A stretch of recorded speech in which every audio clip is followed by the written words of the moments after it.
back with part 2. I didn't think I would be doing this so soon, but I want to get this done before I go back to school. So, in the first video, I covered the overall basics of Istaria's issues. Today, I'm going to be going more into depth with gameplay, lore, and graphic issues. Like before, I'm going to list the positives and debunk them as I go. Let's get started. Let's just start from the top. Istaria's graphics. It runs on an engine called a mantrid engine, which is so old that it's barely functional anymore. You can't use the excuse of, oh well, it's an old game, because there are plenty of old games that have upgraded their tech with the years. But revisiting part 1, Istaria's budget is small, so I can't say too much. You can use Reshade to vastly improve the game's graphics, but Reshade is difficult to figure out and isn't compatible with my own Mac or Wine. Can you tell I'm bitter? Which is yet another turn-off for new players. Again, I won't harp on Istaria for this because of budget issues, but it's worth mentioning, and there's certainly been slow progress over the years. I mean, just look at the difference.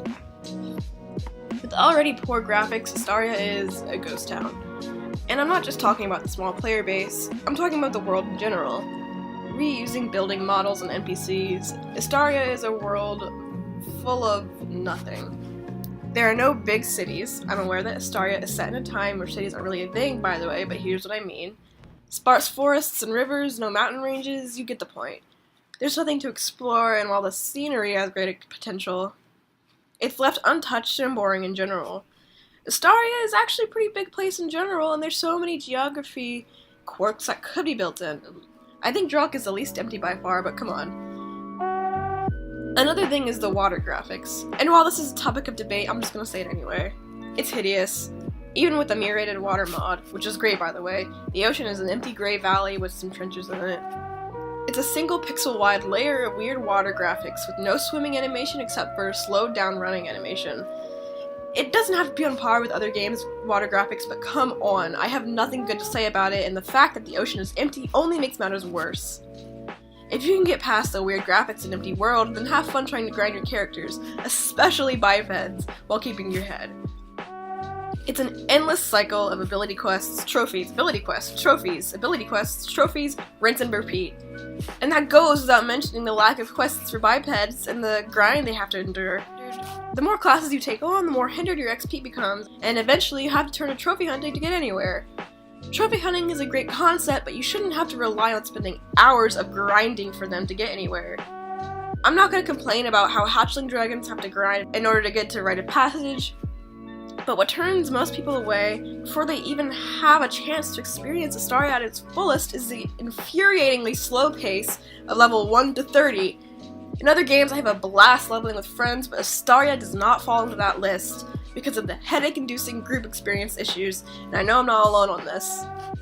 The group XP rule has been modified about 100 times over the years, and it hasn't been perfected quite yet, but the options of cutting your XP by half to level with friends to enhance your experience, or choose not to be in a group while leveling with friends, and when you kill something together and not get any XP because it wasn't your kill, even though it was a team effort. If you can't tell, I'm extremely bitter about this. But moving on to a different infamous topic, crafting.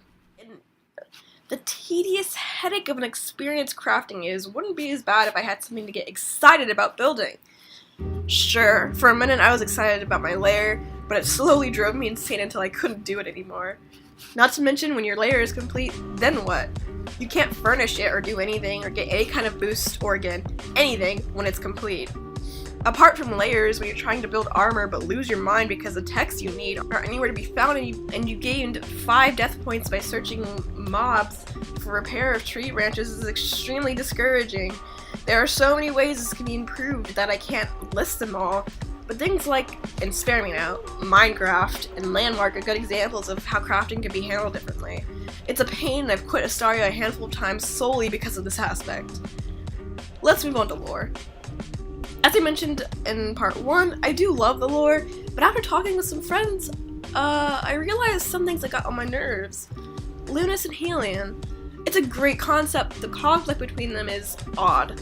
There are no real differences between the two classes, and you can't choose to be independent in-game.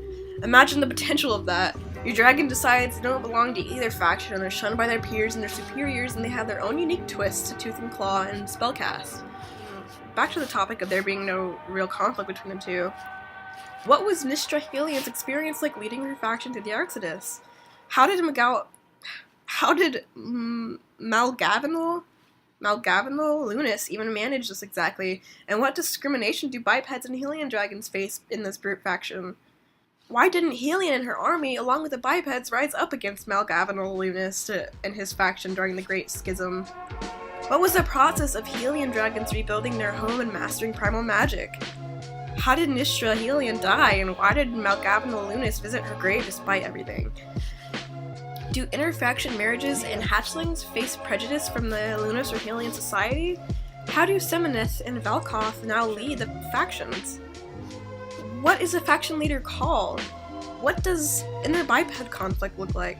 Also, I absolutely adore the tale of the Helian dragons having to flee Shikanis and seek refuge in Drelk during the harsh winter. What was the Lunus dragons' reaction to this? Were tensions high in the city? I mean, come on, I want to know so much more about the lore. Is ascending a painful experience? I could go on, honestly.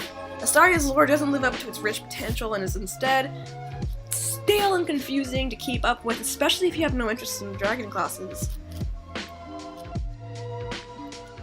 Another thing is that the Istarian developers can sometimes be a little too lenient with certain players when it comes to breaking rules. I'm not gonna name any names, but there's been several instances of people getting away with things they shouldn't have with only a slap on the wrist from devs, and it's an issue that's gone on for a while now. I've said some pretty negative things in this video, but again, I do love Istaria despite its mess.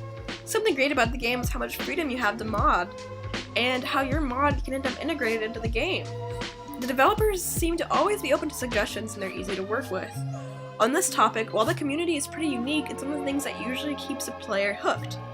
I know I definitely stuck around as long as I did for my friends, and even still I got out with a great group of people to look up to.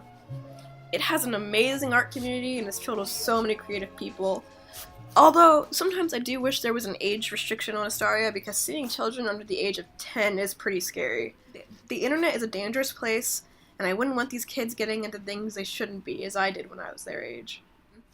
Some cool things that would be fun to see are maybe some blood effects. Yes, the gifted are immortal, but they can still be hurt. Some blood splashes would be a fun time for softcore lovers like myself, but I digress.